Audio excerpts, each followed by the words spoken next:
start it all off with welcoming you on Sports Talk with us, and start off with life.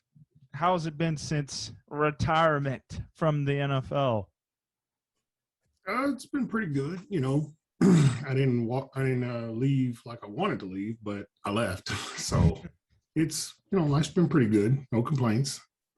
Yes, sir. So let's get it all started with base one, man. How did it all start for you, and how did you get involved with football as a kid? Uh, well, I was born in Minnesota, then moved to Missouri. Then my parents divorced, and I moved with my mom back to Minnesota, and I played football my eighth grade year. And then I moved back to Missouri my freshman year, middle of my eighth grade year. And then when I moved to Jeff City, well, that's where my dad lived. And Jeff City was 5 or 6 time state champs. When I moved in like 77, 78, 79. And this was 88. My freshman year, so I didn't play my freshman year. But,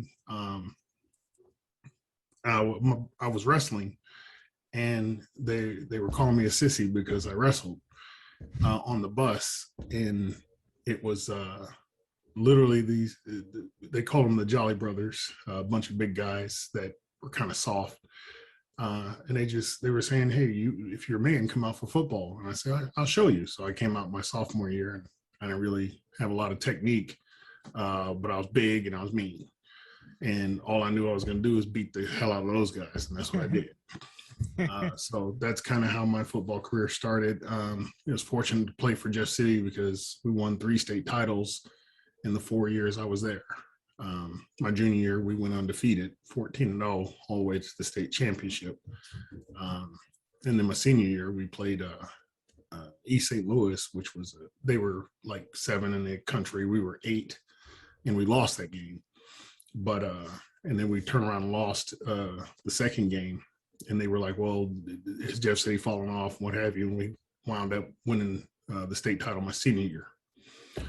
So then I went to Mizzou shortly thereafter. Well, the following year, and then my senior year was the year of the 5th down game. I don't know if you know anything about Mizzou history, but the 5th down game against Colorado was a pivotal game for Mizzou. And then anyway, it literally broke our backs, and it was hard to recover. So the best year record we had in Mizzou was 3-7-1, which was horrible, but I like to think that we laid down the foundation so that Mizzou could be where they are today. Then I got drafted into 5th round to the Indianapolis Colts, and then went from the Colts to the Eagles, to the Jets, to the Patriots, to the Patriots.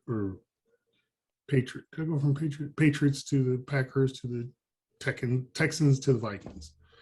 So Long journey, man. Yeah, journeyman the whole way. Yes, sir. So growing up, who are some of your role models? Well, number one, my dad. He didn't know much about football, but all he said was, as long as you got 2 hands, you got a job. And then my coaches were, really there for me. My defensive line coach, Steve Johnson, and of course the head coach, Pete Atkins, who's legendary Missouri coach, Ron Cole, the defensive coordinator.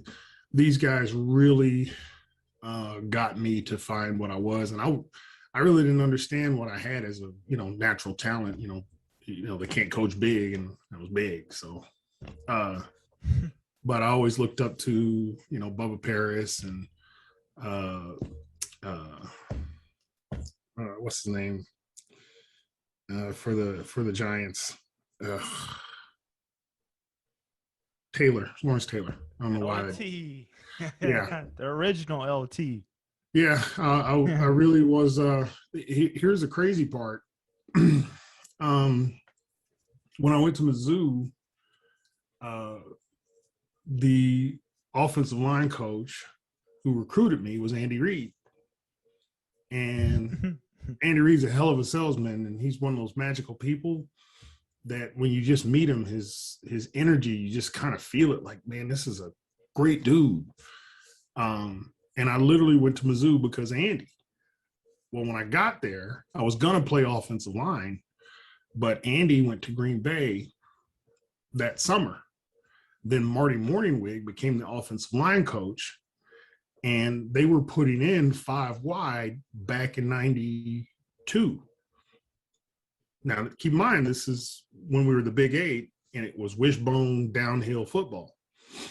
So Nebraska was dominant with it, Oklahoma State. But when I saw that, I was like, man, I don't want to do that, because Jeff City was a wishbone team, so we were downhill football. And I saw that technique, and I said, I don't want to do that. So I wound up going to defense. But Dirk Cutter was the coordinator, and he kind of is the father of 5 wide. And, Andy Reid, Martin Morningwig, all these guys, went in the NFL and were very successful. This concludes our episode today, folks. We greatly appreciate the support. And if you're not a subscriber yet, hit the subscribe button and the notification bell to get all our up-to-date content. And if you like this video, hit the like button. We greatly appreciate it. We welcome you back next time.